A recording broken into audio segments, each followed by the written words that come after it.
नमस्कार दोस्तों, BR07 news channel में फिर से आप सभी का बहुत बहुत स्वागत है। तो दोस्तों, लगातार हो रही बारिश की वजह से नदियों के जलस्तर में काफी बढ़ोतरी हुई है, जिससे जिलों में बाढ़ जैसी समस्या बनी हुई है। और इसके साथ ही बिहार की कई नदियां अपनी खतरे के निशान से ऊपर बह रही है, जिसमें कि रेड अलर्ट जारी कर दिया गया है। जिसमें हाल ही में हमने आपको बताया भी था कि नेपाल के द्वारा एक डैम से पानी छोड़ा गया और जिसके कारण कमला नदी में काफी तेजी से जलस्तर की वृद्धि देखी गई और वहां पे भी रेड अलर्ट जारी कर दिया गया है, जिससे यहाँ के आसपास के रहने वाले गांव भयभीत में हैं। और ये कहानी बस इस वर्ष की नहीं, लगभग कई वर्षों से ये कहानी दोहराई जा रही है। लगातार हर साल बाढ़ में बिहार से डूबना तय है। और हम आपको बता दें कि लगातार बारिश होने की वजह से बागमती नदी में भी जलस्तर की वृद्धि आ चुकी है।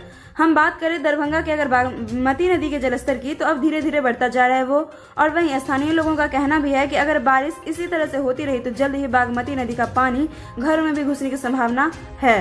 और उनका ये भी कहना है कि लगातार जलस्तर में वृद्धि हो भी रही है।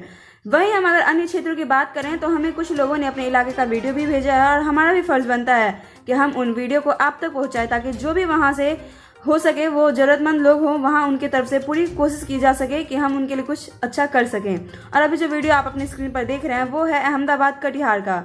आप देख सकते हैं कि यहाँ किस तरह से पानी चारों तरफ फैला हुआ है। जी हाँ दोस्तों, हम प्रशासन से अनुरोध करते हैं कि अगर ये वीडियो आप तक पहुंचता है तो आप इन जगहों पर जाएं और लोगों की परेशानियों को दूर करने की बेहिचक कोशिश करें, क्योंकि पानी की वजह से लोग यहाँ काफी परेशान होते हैं। लोगों का आम जीवन काफी अस्त व्यस्त हो जाता है। वहीं हम आपको दूसरी तस्वीर आपके सामने ला रहे हैं और ये तस्वीर है, यह कमला नदी का दृश्य। आप देख सकते हैं कि पानी में किस तरह से कितनी तेज लहर है। और जब से जयनगर से पानी छोड़ा गया है तब से लोग पुल पर आकर देख रहे हैं कि पानी का लहर कितना बड़ा है। और लोग भयभीत भी हैं कि किस तरह से इससे बचा जा सके, क्योंकि आने वाले दिनों में अगर इसी तरह से हालात बने रहे तो गांव में भी पानी आने की संभावना है। हम अपने प्रशासन से यही अनुरोध करना चाहते हैं कि आप इन सारी चीज़ों की समीक्षा करें। आज जितना जल्दी हो सके लोगों को इनसे बचाने की तैयारी में लग जाएं आप सभी।